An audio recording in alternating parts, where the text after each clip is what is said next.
I'm Glenn Phillips. I'm a minister at First Baptist Church here in Goldsboro, and I'm so excited to read this book with you today. This book is not really a Christmas book, but it is a book with a Christmas message because it has a message of hope. And at Christmas we think of hope, peace, love, and joy. So I hope you'll enjoy this book. It's entitled Owl, Moon, and it's by Jane Yolen. It's one of my favorites, and I hope it will become one of yours.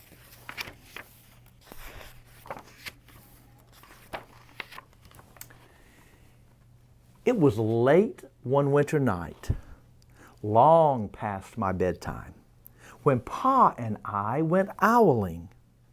There was no wind. The tree stood still, just like a giant statue. And the moon was so bright, the sky seemed to shine. Somewhere behind us, a train whistle blew, long and low, like a sad, sad song. I could hear it through the woolen cap Pa had pulled down over my ears.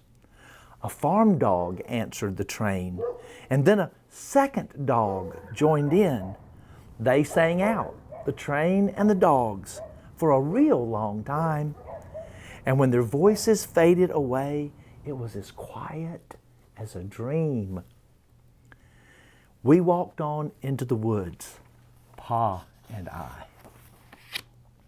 Our feet crunched under the snow, over that crisp snow, like little gray footprints that followed us. Pa made a long shadow, but mine was short and round.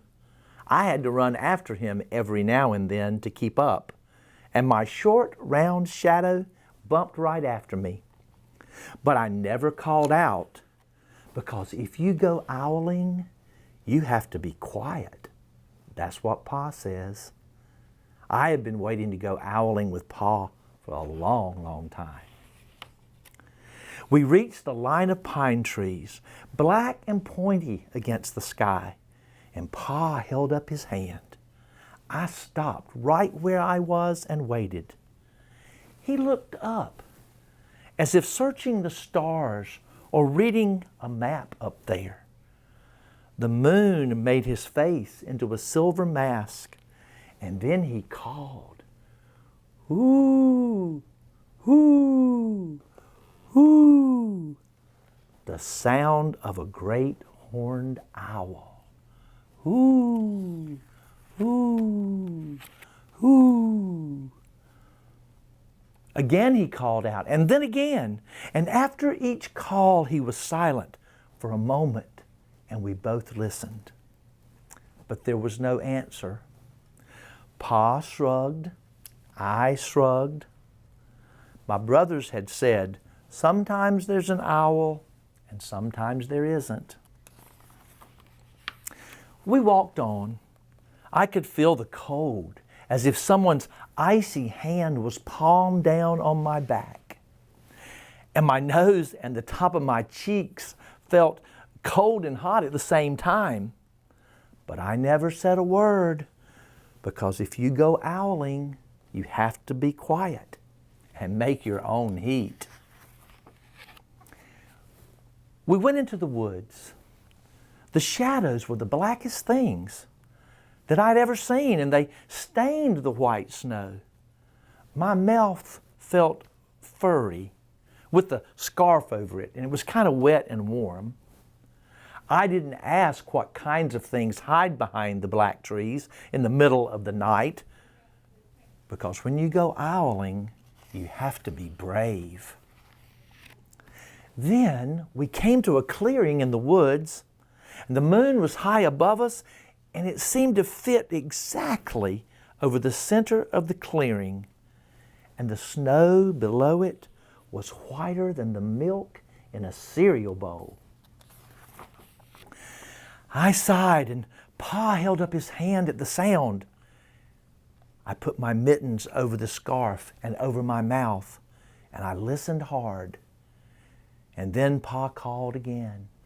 "Hoo, hoo, hoo." I listened. "Hoo, hoo, hoo." I looked so hard, my ears hurt and my eyes got cloudy with the cold. And then Pa raised his face and called out again. But before he could open his mouth, an echo came threading our way through the trees.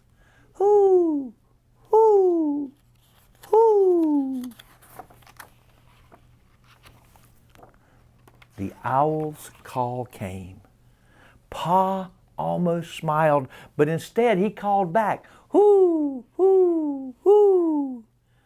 And just as if he and the owl were talking about supper, or about the woods, or the moon, or the cold, I took my mitten off the scarf and off my mouth, and I smiled too. Then the owl's call came closer from high up in the trees on the edge of the meadow, and nothing in the meadow moved. And all of a sudden, an owl shadow, part of the big tree shadow, lifted off, and it flew right over us. And we watched silently with heat in our mouths and heat of those words we had not spoken. And the shadow hooted again. Pa turned on a big flashlight and caught the owl just as it was landing on a branch. And for 1 minute, 3 minutes, maybe even 100 minutes, we stared at each other. Then the owl pumped its great wings and lifted off the branch like a shadow, and without a sound, it flew back into the forest. "Time to go home," Pa said to me. I knew then I could talk. I could even laugh out loud. But I was a shadow as we walked home.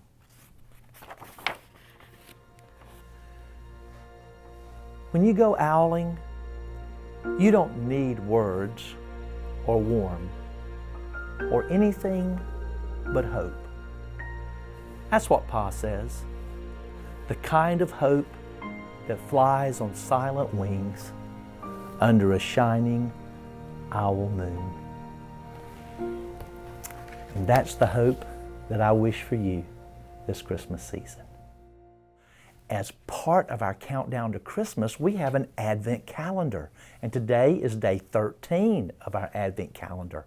Let's see what our note is today. In Ecuador, people may have an amigo secreto who sends them anonymous gifts. On Christmas Eve, the identity of the secret giver is revealed. So we've got some ideas. Maybe you could draw names with your family members and assign each person to give a small gift to their amigo secreto. It can be a drawing, a note, or maybe even just a great big hug. Merry Christmas to all of you.